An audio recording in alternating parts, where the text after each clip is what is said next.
waxaanu nasiib u yeelannay inayna soo booqdaan wafdi culus oo ka socda dowladda Imaaraadka aynu walaalaha nahay oo runtii xiriirka walaaltinimo iyo ganacsi iyo dhaqan iyo naga dhaxeeya uu yahay mid aad u weyn.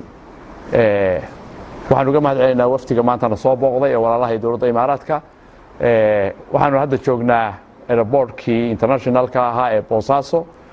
wafdigu waxaa maanta boqoshadooda ay daaranayd mashruuca airportka Boosaaso balaarintiisii iyo casriyeyntiisii, iyadoo oo airportkani laga qaban doono shaqooyin waaweyn oo ay qaban doonto ay maaragtay yaboohiisa iyo tabarciisa leedahay dowladda Imaaraadka oo aan walaalahay oo aan uga mahadcelinayno runtii gacanta weyn ay geysteen.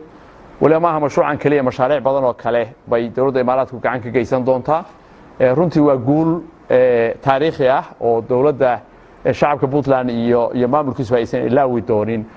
airportka waxaa laga qaban doonaa 1200 baa lagu dari doonaa, fencing weyn buu yeelan doonaa, terminal weyn oo casri ah laga dhisi doonaa, tower baa laga dhisi doonaa. waxaan u diyaarinaynaa oo loo diyaarin doonaa inuu noqdo airport international ah oo East Africa airportada ugu maaragtay shaqada fiican iyo serviceka fiican inuu noqdo.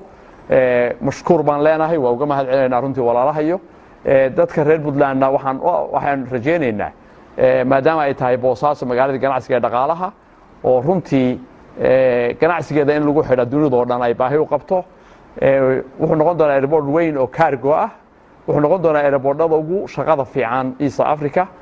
runtii walaalahayaga Imaaraadka Sheekh Xasan Saciid wafdiga hogaaminayo mashkuur baan leenahay.